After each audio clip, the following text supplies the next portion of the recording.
مرحبا بك. أنا مانو توتاو وعمري 17 عاما، وتلك قصتي. قصتنا تبدأ في سنة 1965. نحن 6 فتيان، أنا وأصدقائي سيوني فاتاوا ومانو توتاو وستيفن لاتو وكولو فيكيتوا وديفيد سيولا ولوك فيكوزو. وكانت تتراوح أعمارنا ما بين 14 إلى 18 عاما، ونعيش في نوكو ألوفا بدولة تونغا تابو، وهي عبارة عن مجموعة جزر في المحيط الهادي شرق أستراليا. ونحن طلاب في مدرسة دينية داخلية، ونعيش بداخلها، فالأكل والشرب والنوم تتكفل به مدرستنا. وكانت مدرستنا منضبطة وصارمة جدا ومضيقة على حريتنا، حيث أنه يسمح للطالب الخروج مرة واحدة فقط في الأسبوع، ويكون تحت إشراف الأساتذة، وأحيانا يتم تعريضنا لعقوبات قاسية عند خرق القوانين.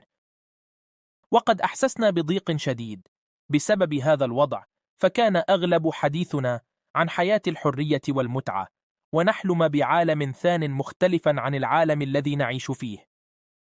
وفي يوم من الأيام، بينما كنا نتناول وجبة الغداء، طرحت على أصدقائي فكرة الهروب من المدرسة، فتساءل أصدقائي عن المكان الذي يمكن أن نهرب إليه. فأخبرتهم أن هناك جزيرة اسمها فيجي تبعد عدة كيلومترات عن مملكة تونغا، وهي جزيرة أكبر وأكثر تطورا، ولكنها بعيدة نوعا ما.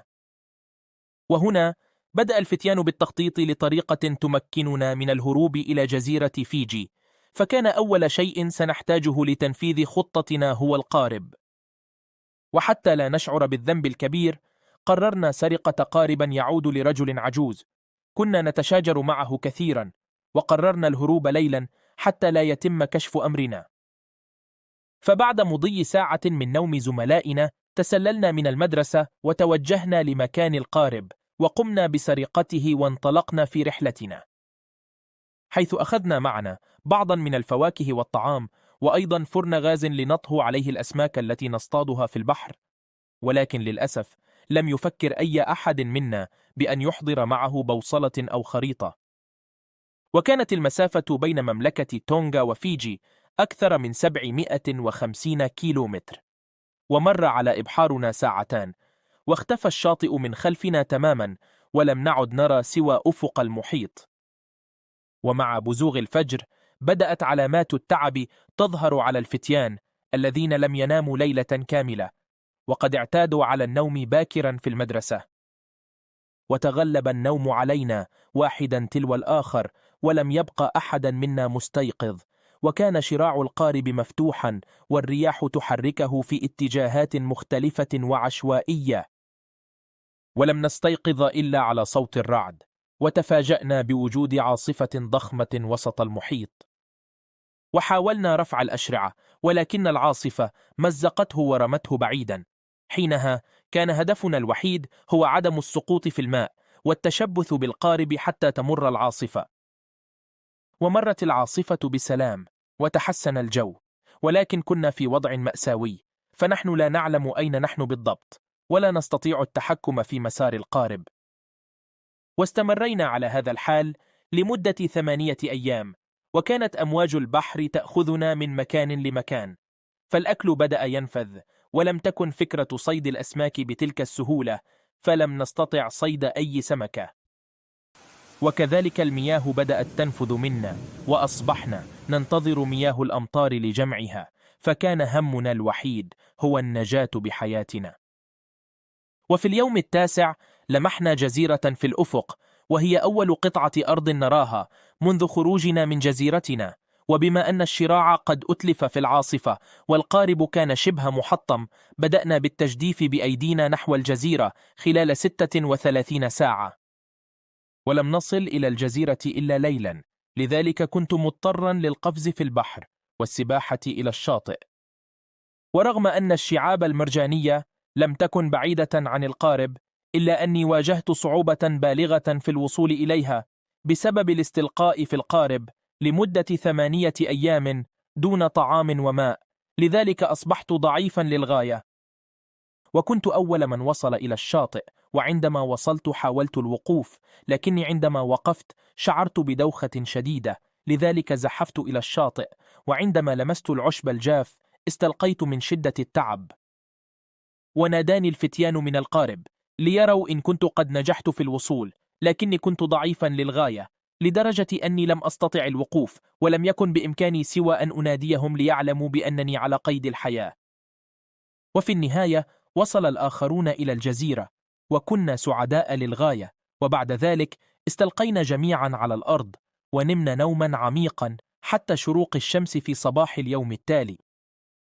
وبدأت رحلة نجاتنا في هذه الجزيرة، وهي رحلة أطول بكثير من تلك التي قضيناها في عرض المحيط. وكانت الجزيرة التي وصلنا لها تسمى آتا، وهي جزيرة مهجورة منذ 100 عام. في البداية كنا في حاجة ماسة إلى الغذاء والماء، فقمنا بصناعة سكين صيد حادة واصطدنا بها الأسماك، ولكن كنا نأكل السمك نيء لعدم قدرتنا على إشعال النار. وبحثنا عن مصدر للماء فلم نجد شيء، وقمنا بجمع مياه الأمطار واستخراج الماء من جذوع الأشجار المجوفة، وكنا نشرب دم الطيور البحرية عندما لم يكن لدينا ما يكفي من الماء. لكن حالنا تحسن بعد 3 أشهر عندما اكتشفنا قرية كولومايلة، والتي كان يقيم فيها السكان الأصليون قبل 100 سنة، وأيضا حصلنا منها على بعض الأدوات المساعدة لنا، حيث جمعنا بعض السكاكين والأواني الفخارية وجعلناها مكان إقامة لنا. وتغذينا على الدجاج الوحشي والقلقاس البري والموز، وقمنا بتقسيم المهام بيننا، وتعاوننا على العمل في الحديقة والمطبخ ومهام الحراسة. وتمكن ستيفن من استخدام عصوان لإشعال النار بعد محاولات دامت لأيام، واستمرينا في إشعالها بشكل مستمر لأكثر من عام. وبدأنا بالتأقلم على العيش في الجزيرة، وقمنا ببناء أكواخ من السعف، كما قمنا أيضا بزراعة الموز والفول، وبناء صالة رياضية، وملعب لكرة الريشة التي تشبه التنس، وقمنا بنحت التماثيل الخشبية للتسلية. وتمكن كولو من صناعة قيثارة بجوز الهند والأخشاب والأسلاك، كما قام بتأليف الأغاني أثناء ذلك. وفي الليل كنا نجتمع حول النار ونمسك أيدينا ببعض، ونبدأ في الغناء والعزف على القيثارة للحفاظ على معنوياتنا. وذات مرة حاولنا الإبحار بعيدا على طوف صنعناه، لكنه انكسر على بعد ميل واحد تقريبا، وأجبرنا على العودة للشاطئ. ومرت الأيام وتوالت الشهور، ومضى على بقائنا في الجزيرة 1 و3 أشهر. وفي يوم من الأيام كان دور ستيفن في مراقبة البحر، وقام بالوقوف على هضبة مرتفعة لعله يرى سفينة أو قارب، ولم يكن لديه أي أمل في حدوث ذلك.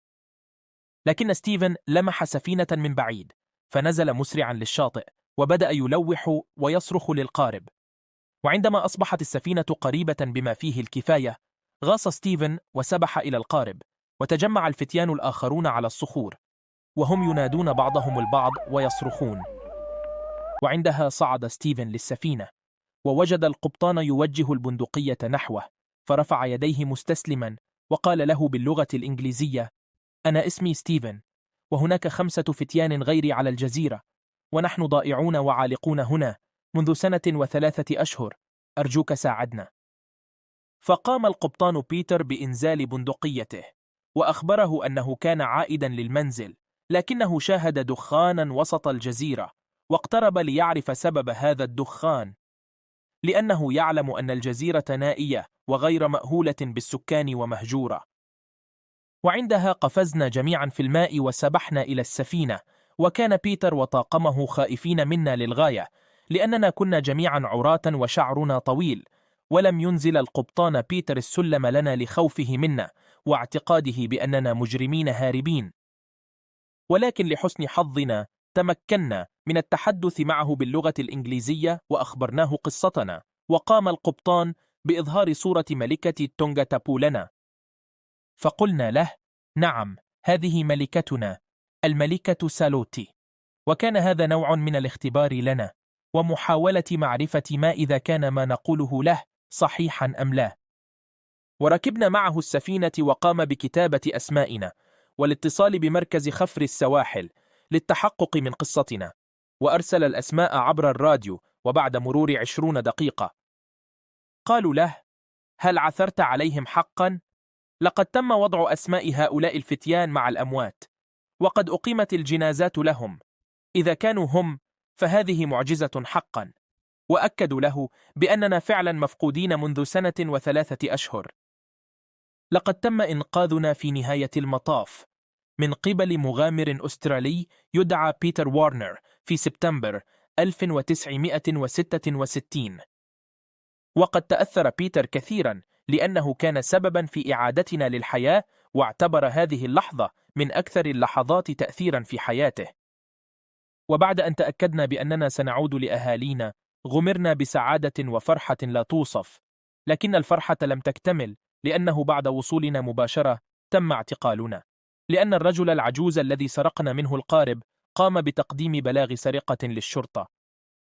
ولكن بيتر قام بإنقاذنا ومساعدتنا مرة أخرى، حيث أنه رتب مع القناة ال7 في سيدني، وعرض عليها بأن تقوم بتصوير قصتنا في فيلم وثائقي.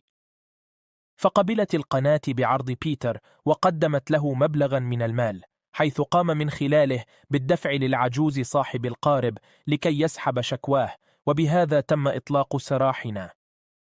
وتوجه بيتر ومصورين القناة معنا لتصوير لقاءنا مع أهلنا، ووثقوا هذه اللحظة الإنسانية المؤثرة، وكان مشهدا مليئا بالدموع والمشاعر. رغم أن جميع عائلاتنا قد أقامت جنازات لنا، إلا أنه عندما تم لم شملي مع أقاربي أخبرني والدي بأنه لم يفقد الأمل أبدا في أنني على قيد الحياة. وأبحرنا مع بيتر وطاقم القناة ال7 التلفزيونية، عائدين إلى جزيرة آتا لتصوير إعادة تمثيل قصتنا، والتي تم بثها في أكتوبر 1966. وكانت نسخة واحدة فقط من الفيلم الوثائقي، وباقية حتى اليوم على موقع اليوتيوب. وأصبحت قصتنا معروفة بعد ظهورها في فيلم The Real Lord of the Flies. وبعدها عملنا بالصيد مع بيتر في سفينته، وبعد سنين شق كل منا طريقه في الحياة. واستمرت العلاقة العميقة التي نشأت بيني وبين بيتر لعقود من الزمن، وكان بمثابة أب بالنسبة لي. شكرا لاستماعك لقصتي.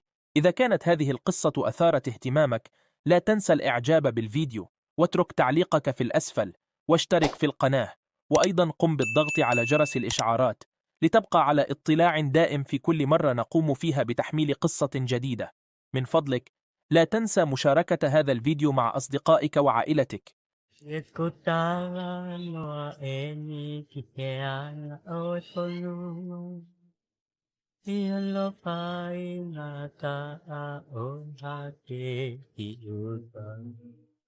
Moi faga lili fu oeong mo'um Kaha si akela ka gurido imoana Ahoe ne puli piani ta e ilo I am Sione Whakaua. 5 classmates and myself from St Andrews College in Tonga were shipwrecked on this island in June 1965. At first, Atta was not kind to us. Our small boat was broken on the rocks and we were cut and bruised when we came ashore. At home, but the seabirds that flew about the castaways contained moisture. They caught the birds in their cliff nests and drank their blood. The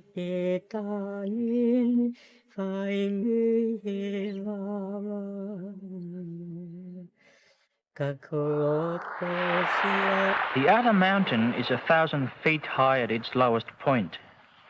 For 3 months, we could find no way up. A ledge beneath the mountain became our home. We built stones around it to keep out the sea.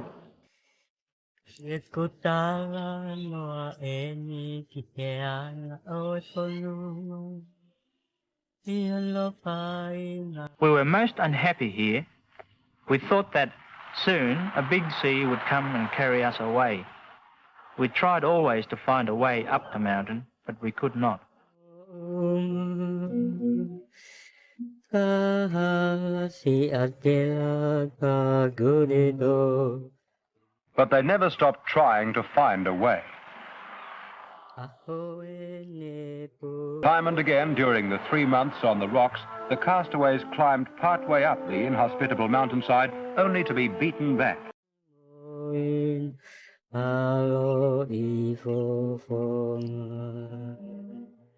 Eventually, 100 days after landing on the rocks, they found what they believed could be a way up. The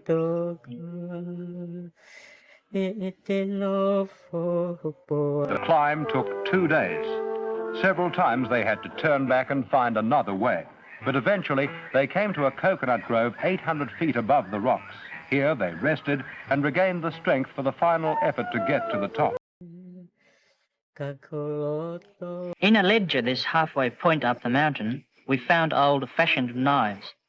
We cut the tops off young coconuts and drank the juice. For the first time since we landed here 3 months before, we were happy. We had the will and the strength to go.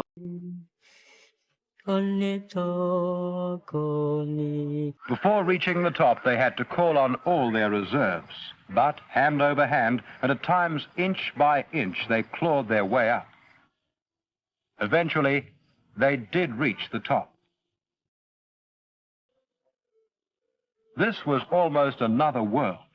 Gone was the savagery of nature below. Here they found a quiet, friendly place, almost a Shangri-La. Quiet breezes, birds, pineapples, pawpaw, bananas. Reaching the top had been well worthwhile. After the battle of 3 months below, they were happy to accept this quiet gift of nature.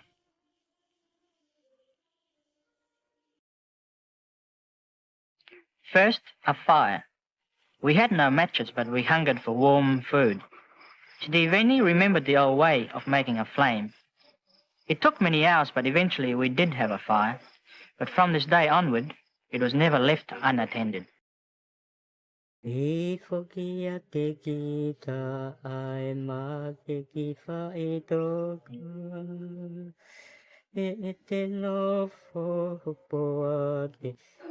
That first meal on the crest of the mountain was a banquet.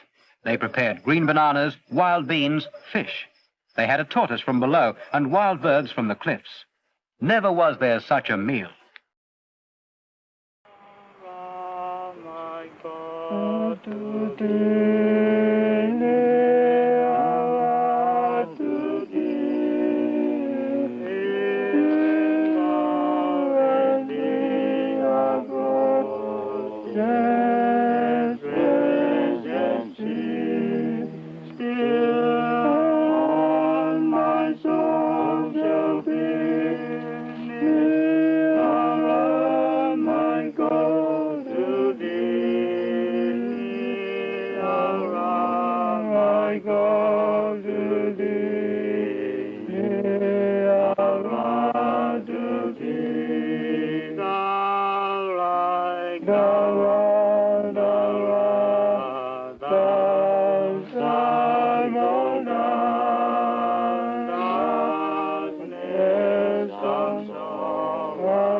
From my father's teaching, I remembered a way to obtain water.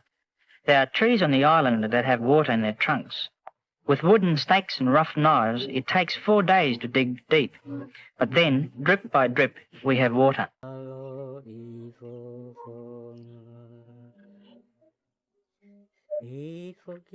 Next, they made a house, a folly of palms and bushes. Then they were able to move the precious fire inside. After 6 months, it was beginning to seem like home. Mano and Steveni had gone to the cliff top to search for seabirds and their eggs. They had 2 birds and were looking for more. Each day, we hoped to eat 2 birds each for our meal. Mano came back to the top with his catch, and Steveni decided to go further down the cliff face where there were more nests.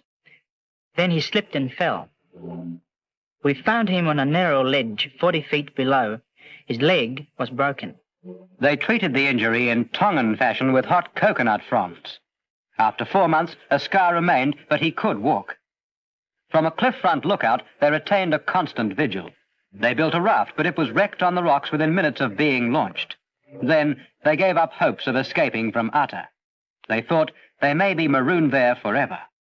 Tongatapu and their families might as well have been 1,000,000 miles away.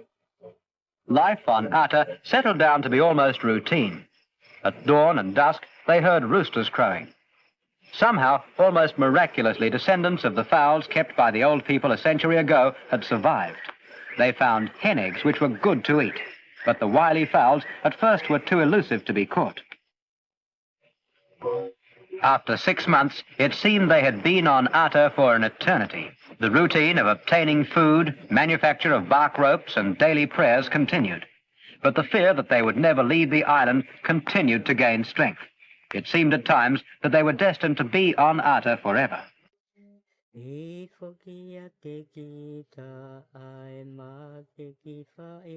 were often unhappy, and at times we argued. The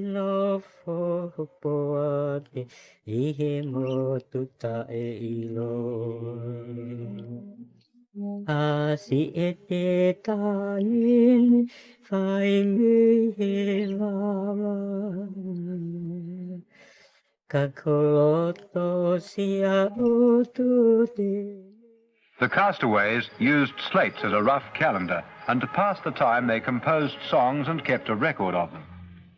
About this time, back on the home islands, relatives were holding funeral services for them.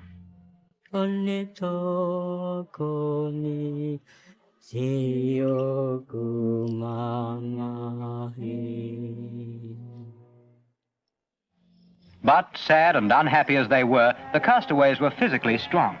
They retained their inbred faith in the Almighty, and their will to live never flagged. A rough trap was used to catch the fowls, but the wild birds remained their staple diet. Running the fowls down by foot at night became a sport as well as a necessity for living. Eventually, 200 of the hardy game fowls were penned in hutches at the main camp. They were fed on coconut and other scraps. The fowls were eaten only when the storms were too severe for the castaways to obtain birds from the cliffside. At times, it seemed we had been on Ata forever. We held tennis matches and boxing and trained with physical exercises every day to keep fit. We knew that if we became lazy, nature would beat us. One day in the jungle, we found the bones of an old man. He must have been one of the last of the old people to die on Ata. We buried his bones and said a prayer for him, and we hoped that he would never share his fate. The 4 seasons had passed. A few semi-civilized changes embellished the daily routine, but in the main there was little change. Perhaps they decided it is true that we will be here forever. And so they set about to rehabilitate the island's fruit and vegetable crop. They replanted bean vines and made new banana plantations.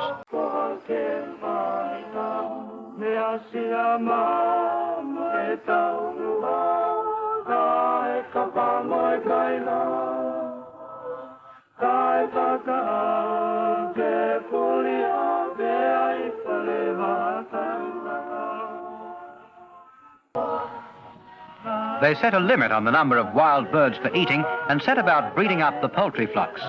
Then, one day, an event that they could scarcely believe.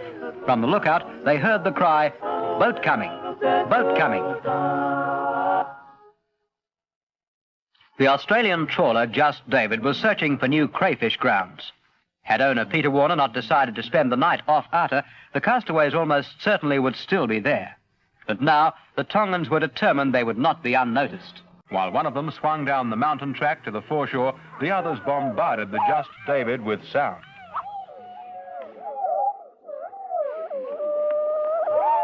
On board, owner Peter Warner and all his crew were amazed to hear the sounds from the supposedly uninhabited island. And there they were, 6 young men, excited, waving, calling out as they swam, afraid that the trawler might leave before the incredulous, fantastic story of the castaways of Ata. For the first time in 15 months, the Tongans were again in touch with the sight and sound of civilization. These are our home islands, Tonga's Ha'apai group. Most of our families live here. They have received messages from Tongatapu that we are coming. We know these small boats. They're good to see. We hope our families don't think we have changed too much. A few of us had girlfriends too. Perhaps they won't remember.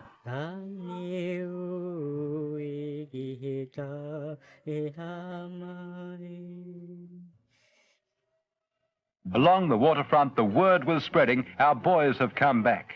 Then it was time for laughter and for tears, for smiles and words of endearment as the long heartache eased.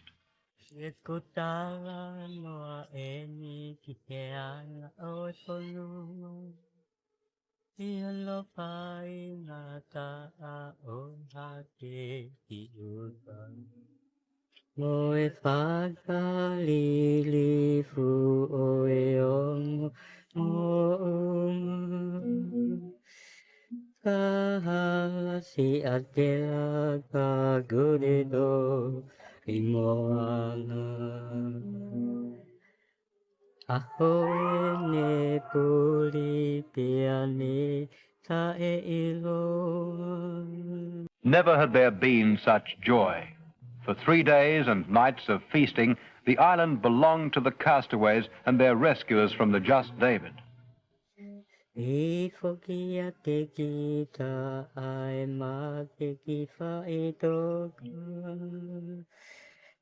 Among the small fry, the cult of hero worship was rampant, and the news of the lost 15 months. Queen Salotti was dead.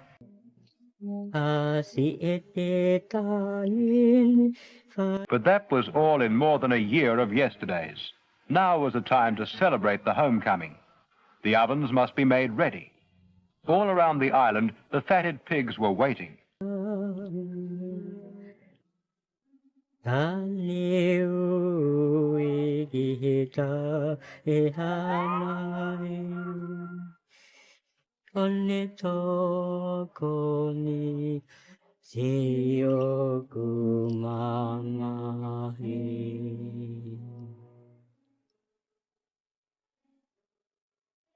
It was to be the biggest party in Ha'apai. As soon as one feast ended, preparations began for the next.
One day, perhaps we might return to Utter.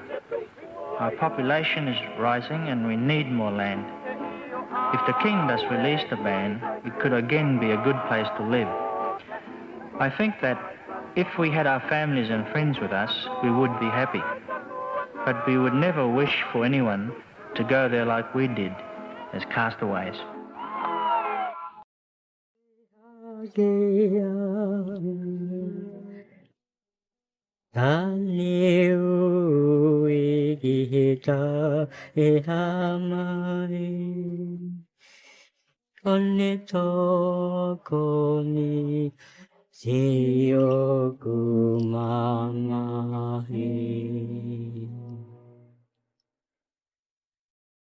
I saw a burned out patch across the cliff through the field glasses, so we went in to take a closer look. And as we got closer, we found one of the boys who had been keeping lookout waving to us from the rocks. Rather frightening sight, so we loaded our rifles and he crawled up over the side and he addressed me in perfect English and said, "We are castaways." We were experimenting with some fishing gear 5 or 6 miles off the island of Arta, which we thought was uninhabited, had been for the last 60 or 70 years. I noticed a black patch against the green background on the hills. I thought that's strange that a fire should start in the tropics on an uninhabited island. So we decided to investigate further, and after we'd finished our fishing experiment, we went in close to the island. The lookout on the mast said, "I hear a human voice." I didn't believe it was a human voice. I said, "Oh, that's the birds. You're crazy. It's not a human voice." So we went closer and closer, slowed down, and we saw this brown figure coming down, jumping down to the rocks and into the sea and doing a very nice swim out towards us. So this is strange, this island. Maybe they keep it as a prison for the worst criminals and cast them out here. We loaded the rifles ready to for whatever would happen. Then this young man swam alongside and said in perfect English, "I am one of 6 castaways. We think we have been here for 1.5 years." Who was that? That was Fatai. So I don't believe it, but I better let them come aboard. So we put the boarding ladder. But your rifle was ready. And the rifle was down, hidden behind me. So these 6 naked youths came on board. They looked completely wild. They hadn't had a haircut for a long time. Naked? Yeah, naked, completely. Not a stitch of thing, nothing left. Then they told us their story, which I didn't believe. And I said, "Well, put your name down on a piece of paper. Let me write your name." Called up to the operator at Nuku'alofa Radio and said, "Would you mind calling up St Andrew's College?" "Yes, I'll do that. Stand by." After 20 minutes, a very tearful operator came back on the radio, and in amongst his tears, he said, "It's true. These boys have been given up for dead. Funerals have been held, and now you found them." 20 minutes later, a very tearful operator came back on the phone. He said, "It's amazing.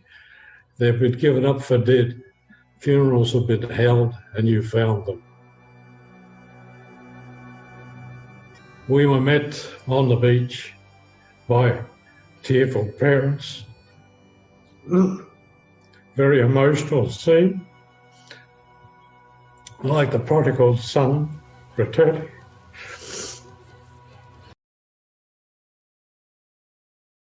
Ko ke mana tu le re be ke tem ko ya. Ko ke ha me ia. E puri me au e mana tu ke me. Ma plani le mo waka ke fa no ka si. Plani me ko tope. O mau tu fola le va. He waka ko ni. Po uri, me po uri ni.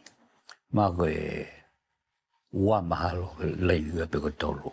Tau ta fitong pe fa uri ma walu. Kana au be ke taimi nei ke mau e la ye mo hai e matangi ni fumalo. Pena tu ko i lalo ka mau ngau e pe ki sipi ko waka. Ke toroki. Ke me ai. La ke ongo i rifia? I kai. Ke ongo i rifia. E ko hi ko taimi ko ya ko ki malo he loto ke si.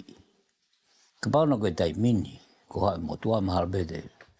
De ha mana wa he ko ke kita he. Na ha taimi na mo fie ta foki ma foki ki tonga? I kai. Na ke ia te fie ta foki ki tonga ma ilo ko ma oskai ha. Aloi be. Fe be no ngata nga ko ia. Ia na be taimi na ma honga. Fa fu ba ga me. Be akau. Pena wha ubeo no ngahi mea nei ke lawa peo tohonga fua me utak tai. Pena malawa pe ia, ko taimi ko nei toho tiki tai. Ma te hua motu ia ku loka tauranga e peo kufuko. Toi hanga pe pea ua haweki fuaka, he? Pe talo pe maunufa matolo e kaki mautoe. Whenga ka wheitu. Pai hoko ia o ako e whahinga toko lai. Me tapako tau peo maa mante na wakai he mea koe. Na wako ke mea lai nai hoko moe u mea utotonu ke tuku moe mea utotonu ke whai moe. Ngai ume pe. Ka koku wongo ia ko whiwhia lai. cái time ta tàu bé cái to phía quỷ cái phim bé cái normal bé tàu phía bên mẹ có to mà ở tua bé tàu bên mẹ có to mà phải phải đại mà Sometimes I sit down and I think about the island. In the 2 years that I was there, sometimes I could not stop crying. 3 months we eat things raw, and it is not much to eat. I still count Peter today as my father, because I know if he doesn't come in the island, and I won't be here today. This is the first place where we try to get fire, and we have a first fire in here. Okay.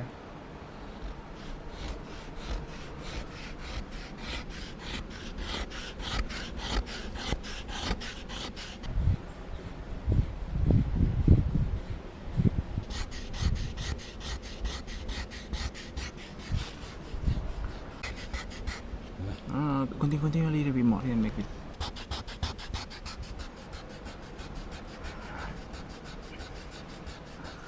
It's the island of the 6 castaways, and we stay lonely here and feel sometimes boring. And if kita make it with a shell of a coconut and a piece of timber, and that's a string, that's a wire found it from the boat, from the beach.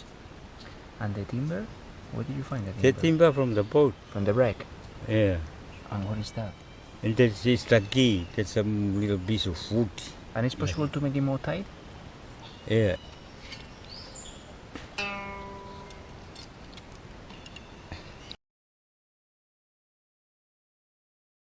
You still remember your song, Kolo? Yes.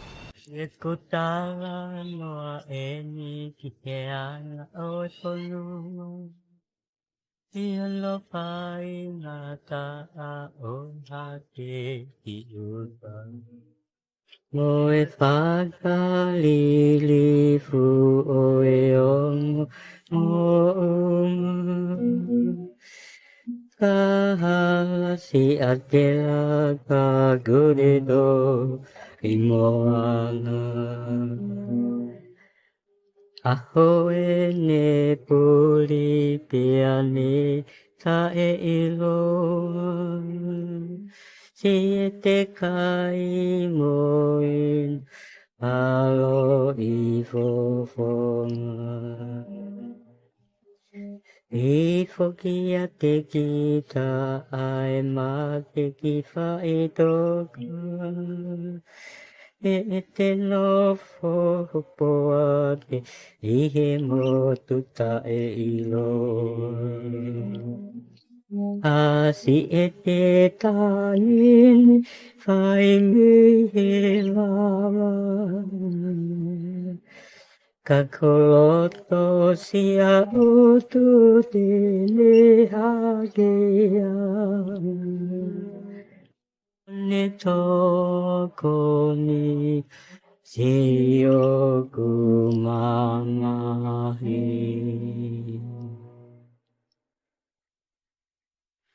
It's like a father. When he found me in the island of what? And start teaching me many things. I think humanity can learn a lesson from this little story. It brings out determination, justice, love, compassion, all those things tied together unites these kids and all of us.